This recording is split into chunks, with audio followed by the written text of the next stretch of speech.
അസ്സലാമു അലൈക്കും. അബ്ദുള്ള കാസർഗോഡാണ്. സഹോദരന്മാർ, ഞാനൊരു വീഡിയോ ഉണ്ടാക്കുന്നത് അറിയോ? ഞാൻ ആരെങ്കിലും ആക്ഷേപിക്കാനോ അല്ലെങ്കിൽ ആരെങ്കിലും പറഞ്ഞതിനെ എതിർക്കാനോ അതിന് മറുപടി പറയാൻ തക്കണ്ണം വലിയ പാണ്ഡിത്യമുള്ള ആളൊന്നുമല്ല. പക്ഷേ ഞാൻ ഒരുപാട് വീഡിയോ ഉണ്ടാക്കിയിട്ടുണ്ട്. ആ വീഡിയോയിലൊക്കെ ചില ആളുകളൊക്കെ എന്നെ ഒരുപാട് തെറിയൊക്കെ പറയുന്നവരുണ്ട്. നിങ്ങൾ ആദ്യം മനസ്സിലാക്കേണ്ടത്, ഞാനൊരു വീഡിയോ ഉണ്ടാക്കുമ്പോൾ അതിനൊരു കാരണം ഉണ്ടെങ്കിൽ മാത്രമേ ഒരു വീഡിയോ ഉണ്ടാക്കുന്നുള്ളൂ. അതിന് മറുപടി പറയുന്ന രൂപത്തിൽ അല്ലെങ്കിൽ അതിനെ ചോദ്യം ചെയ്യുന്നത്. അപ്പോൾ അത് കേൾക്കുന്നവർക്ക് എന്താ വെച്ചെങ്കിൽ മറ്റൊരാളായിരിക്കും അതിനെ ചോദ്യം ചെയ്യുമ്പോൾ അതിൻ്റെ സത്യാവസ്ഥ അങ്ങോട്ടും കൂടി ചർച്ച ചെയ്യുമ്പോൾ മനസ്സിലാക്കാൻ പറ്റും. അതിൻ്റെ ഉദ്ദേശം മാത്രമേ ഉള്ളൂ. അല്ലാതെ കണ്ട് വീഡിയോ ഉണ്ടാക്കിയിട്ട് പൈസ ഉണ്ടാക്കാനെന്നുള്ള ഉദ്ദേശത്തോടൊന്നുമല്ല. അപ്പോൾ എന്നെ ഒരുപാട് തെറി പറയുന്ന ആളുകളുണ്ട്. അപ്പം പറയുന്ന കാര്യം എന്തെന്ന് ശരിക്കും മനസ്സിലാക്കിക്കൊണ്ട് കമൻറ്റ് ബോക്സിൽ നല്ല അഭിപ്രായങ്ങൾ എഴുതുക. അതുപോലെ തന്നെ എനിക്ക് പഠിക്കാൻ ഞാൻ പറയുന്നുണ്ടല്ലോ, എല്ലാ വീഡിയോയിലും എന്തെങ്കിലും തെറ്റുകുറ്റങ്ങൾ ക്ഷമിക്കണം. നിങ്ങൾ നല്ല അഭിപ്രായങ്ങൾ എങ്ങനെയെന്ന് തിരുത്തിയിട്ട് എനിക്ക് കമൻറ്റ് ബോക്സിൽ രേഖപ്പെടുത്തണമെന്ന് പറയുന്നുണ്ടല്ലോ. അപ്പോൾ ഞാനത് പറഞ്ഞു വരുന്നത് വെച്ചെങ്കിൽ എൻ്റെ സത്യാവസ്ഥ അതാണ്.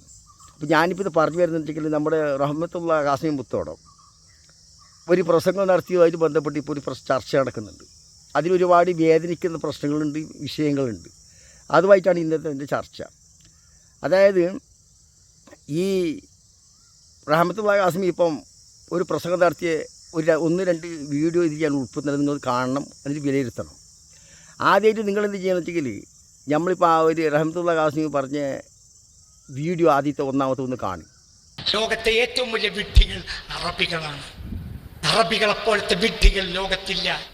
അറബികൾ മുഹമ്മദ് നബിക്കെതിരാണ്, ഇസ്ലാമിനെതിരാണ്, ഖുർആനെതിരാണ്. ആധുനിക അറബികൾക്ക് മുസ്ലിങ്ങളെ രക്ഷപ്പെടുത്താൻ കഴിയില്ല. ഇമാം മഹദി വന്നാൽ മഹദി ഇമാമിന്റെ ഏറ്റവും വലിയ ശത്രുക്കൾ അറബികളായിരിക്കും. ഇതൊക്കെ പഠിച്ചോളൂ. ഇമാം മഹദിയുടെ ഏറ്റവും വലിയ അനുയായികൾ ഇന്ത്യയിലെ ഹിന്ദു ജനങ്ങളായിരിക്കും. ഇതൊക്കെ നിങ്ങൾ എഴുതി വെച്ചോളൂ. നിങ്ങളുടെ പല സംഘടനകളും മഹദി ഇമാമിനെതിരായിരിക്കും. കൂട്ടത്തിൽ ഞാൻ പറയാണ്, മഹദി ഇമാമിന്റെ കൂടെ നിൽക്കുക ഇന്ത്യയിലെ കോടിക്കണക്കായ ഹിന്ദുക്കളായിരിക്കും.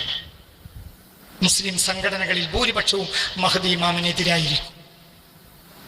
ആരുടെയും പിന്നാലെ നടന്നിട്ട് ആയുസ് കളയണ്ടടാ. അള്ളാഹുവിനെയും റസൂലിനെയും അനുവർത്തിച്ച് മുന്നോട്ട് പോയിക്കോ. മഹദി ഇമാം വന്നാൽ നിങ്ങളുടെ ചിന്തകളെ മുഴുവനും അട്ടിമറിക്കും.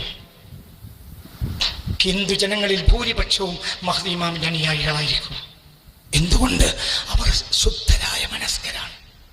അവർ BJP ആണെങ്കിൽ പോലും മനസ്സ് ശുദ്ധമാണ്. ആരെങ്കിലും അവരെ തെറ്റിദ്ധരിപ്പിക്കുമ്പോൾ മാത്രമാണ് അവർ തെറ്റിദ്ധരിക്കുന്നത്. നിങ്ങൾ ശരി പറഞ്ഞു കൊടുക്കൂ. ഒരു മുസ്ലിമിനെ ശരി പറഞ്ഞ് ബോധ്യപ്പെടുത്താൻ പ്രയാസമാണ്. ഒരു ഹിന്ദുവിനെ ശരി പറഞ്ഞ് ബോധ്യപ്പെടുത്താൻ എളുപ്പമാണ്. എന്തുകൊണ്ട്? മലിനമാക്കപ്പെടാത്ത മനസ്സാണ് ഹിന്ദുവിൻ്റെ മനസ്സ്. നിങ്ങൾ എനിക്കെതിരെ നാളെ യോഗം കൂടി തീരുമാനിച്ചോളൂ. ആരടാ നിങ്ങളെ പേടിക്കുന്നത്? കണ്ടില്ലേ? ഇതാണ് റഹ്മത്തുള്ള ഖാസിം പറഞ്ഞത്. അതായത് അറബികളെല്ലാം വിഡ്ഢികളാണ്, അറബികൾക്കൊന്നും അറിയില്ല, ലോക പമ്പര വിഡ്ഢികൾ എന്ന്. ഇസ്ലാമുമായിട്ട് അവർക്ക് ബന്ധമില്ല, വെറും പമ്പര വിഡ്ഢികൾ. അവർക്ക് ഒരു അറിവുമില്ല.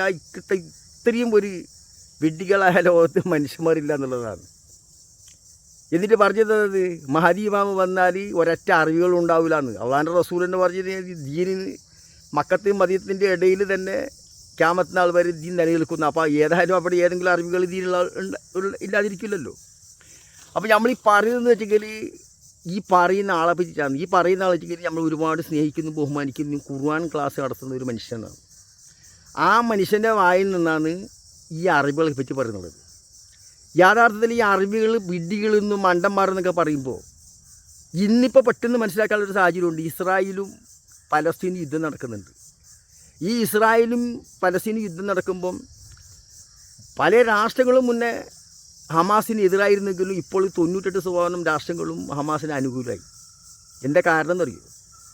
ലോകം തന്നെ അറബ് രാഷ്ട്ര മിഡിൽ ഈസ്റ്റുമായിട്ട് ബന്ധപ്പെട്ട് ചരിക്കുന്നു എന്നുള്ളതാണ് അതിൻ്റെ യാഥാർത്ഥ്യം.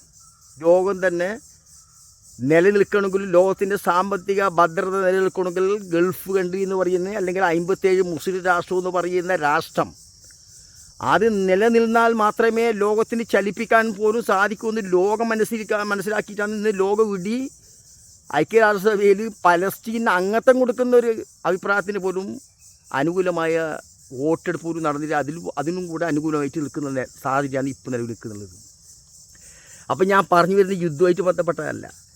അത്രയും ലോകത്തിന് വേണ്ടി ഗുണം ചെയ്യുന്ന അറബ് രാഷ്ട്രങ്ങളെ ഇദ്ദേഹം പറഞ്ഞ വാക്കുകൾ കേട്ടില്ലേ? എന്നിട്ട് മൂപ്പർ പറഞ്ഞത് ഈ ഇന്ത്യ രാജ്യത്ത് നിന്ന് മുസ്ലിങ്ങളെ തുടച്ചു നീക്കണമെന്ന് പ്രതിജ്ഞ ചെയ്തിട്ട് മുസ്ലിങ്ങളെ ആക്രമിക്കപ്പെടുന്ന RSSനെ വെള്ളപൂശിക്കൊണ്ടാണ് മൂപ്പർ പറയുന്നത്. മഹദീമാവ് വന്നാൽ ഒരൊറ്റ അറിവുകളുണ്ടായില്ല അദ്ദേഹത്തെ സ്വീകരിക്കാൻ കോടിക്കണക്കിന് നല്ലവരായ ഹിന്ദുക്കളായ അത് BJP RSSകാരോ ആരെയും തിരക്കുള്ള അവരായിരിക്കും. അവരെ നല്ല ഹൃദയമാണ് അവർ തീർത്താൽ അതിന് നമ്മളിവിടെ ഹിന്ദുക്കളെ അഭിപ്രായമല്ല നമുക്ക് പറയുന്നുള്ളൂ. ഹിന്ദുക്കളെ പറയാനിൻ്റെ അല്ലേ പറയുക, മൂപ്പർ പറഞ്ഞു പോയിട്ട് പറയുന്നത്.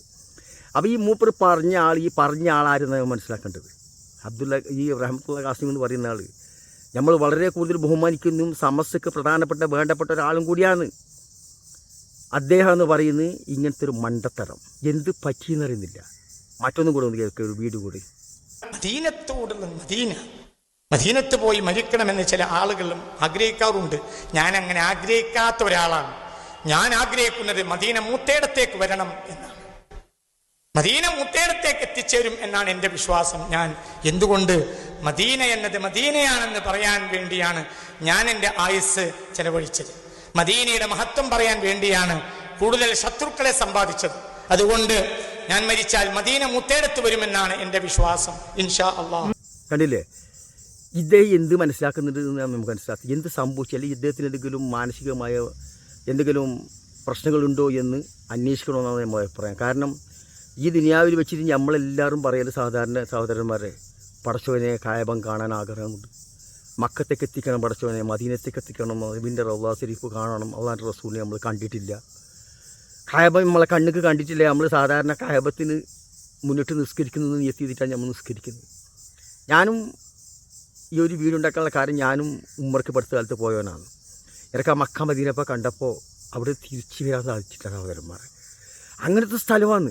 അങ്ങനത്തെ ഈ പാണരായ എനിക്ക് പോലും അങ്ങനത്തെ മനസ്സിൽ വരുന്നെങ്കിൽ ഈ ഒരറിവില്ലാത്ത ജാഹിൽ ഈ പറയുന്ന എനിക്കതിനെപ്പറ്റി ഒന്നും അറിവൊന്നുമില്ല. എന്നിട്ട് പോലും നമുക്ക് തോന്നുന്നു ആ മക്കത്തുനിന്ന് മദീനത്തിൽ ഇങ്ങോട്ട് വരാൻ തോന്നുന്നില്ല. അതാണ് അവിടുത്തെ അന്തരീക്ഷം തന്നെ.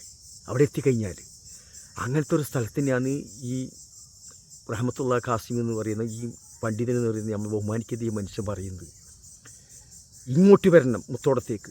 ഞാൻ ഒരുപാട് മദീനയെപ്പറ്റി സംസാരിച്ചിട്ടുണ്ട്. ആ മദീനയെപ്പറ്റി സംസാരിച്ച് എനിക്ക് ഒരുപാട് ശത്രുക്കളുണ്ടായിട്ടുണ്ട്. അതുകൊണ്ട് ഞാൻ ആദ്യം ഞാൻ വിശ്വസിക്കുന്നില്ല. ഇനി അങ്ങനത്തെ ഒരു മക്ക മദീന ഉണ്ടെങ്കിൽ അത് മുത്തോടത്തേക്ക് പറ്റും, അന്ന് ഞാൻ ഇത് സ്വീകരിച്ചോളൂ എന്നൊക്കെ ഈ പറയുമ്പോൾ ഇദ്ദേഹത്തിന് എന്ത് പറ്റിയെന്ന് മനസ്സിലാകുന്നില്ല. അപ്പോൾ ഞാൻ ഈ വീഡിയോ ഉണ്ടാക്കുന്നതിൻ്റെ കാരണം എന്താ അറിയോ? ഇത് കേട്ടപ്പം ഒരുപാടുണ്ട്. കാരണം എല്ലാ ജനങ്ങളും സംസാരിക്കാറ് അള്ളാഹിൻ്റെ റസൂലും പഠിപ്പിച്ചാൽ എങ്ങനെയാണ് 2 രൂപത്തിൽ പ്രാർത്ഥിക്കാൻ വേണ്ടി. 1, 2 ഹറമിൽ ഏതെങ്കിലും ഒന്നിൽ വെച്ചിട്ട് മരിപ്പിക്കണം പടച്ചോനെ നമ്മൾ സാധാരണ എല്ലാവരും പ്രാർത്ഥിക്കാറുണ്ട്. അല്ലെങ്കിൽ നമ്മളെ കുടുംബത്തിൻ്റെ മുന്നിൽ വെച്ച് മരിപ്പിക്കണമെന്ന്. ഇത് മനുഷ്യൻ്റെ ആഗ്രഹങ്ങളാണ്.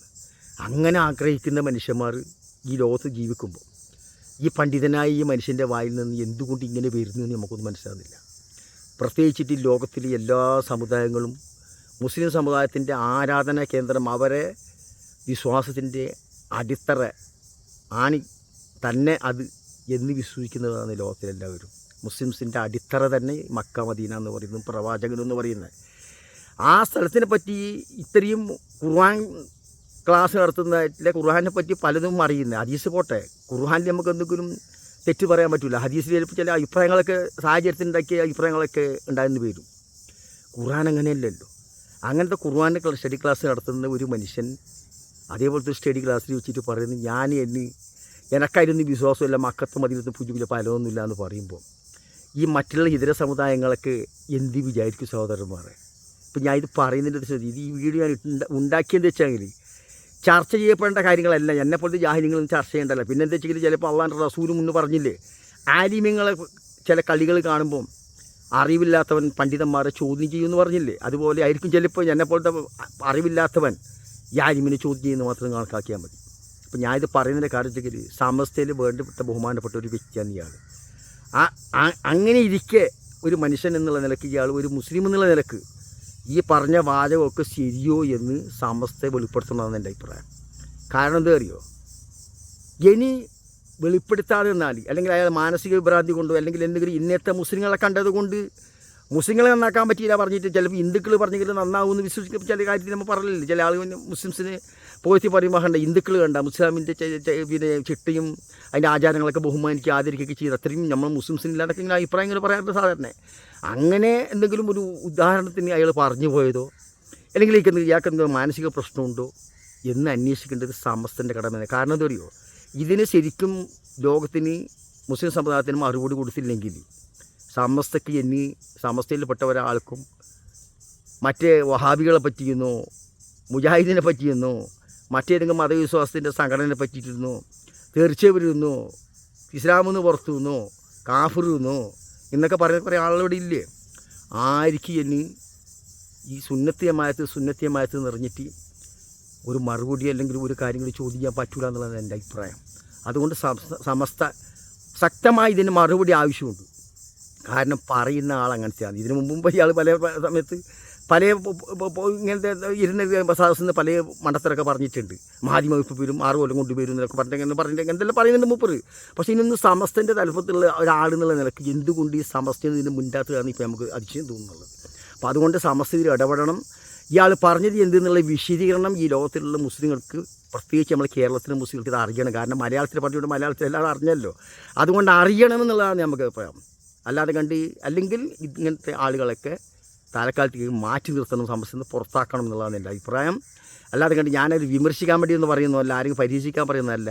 ഈ പറഞ്ഞ വാക്കിൻ്റെ അർത്ഥം ഉൾക്കൊള്ളാൻ പറ്റുന്ന ഒരു മുസ്ലിമിനും ഇയാൾ പറയുന്നത് 100 തെറ്റും, ചിലപ്പോൾ ഇസ്ലാം തന്നെ ഇയാൾ പുറത്തായി പോകുന്നുള്ള വിശ്വാസം പോലും എൻ്റെ മനസ്സ് പറഞ്ഞു പോകുന്നു. തെറ്റ് കുട്ടികളൊന്ന് ക്ഷമിക്കണം. സമസ്തൻ്റെ തലപ്പത്തുള്ള ആളുകൾ ഇത് ഗൗരവത്തിലെടുത്തുകൊണ്ട് ഇനി വിശദീകരണം തരണമെന്ന് പറഞ്ഞുകൊണ്ട് തൽക്കാലത്ത് തീർന്ന അടുത്ത വീഡിയോയിൽ കാണുന്നവർക്ക് എല്ലാവർക്കും അസ്സലാമു അലൈക്കും.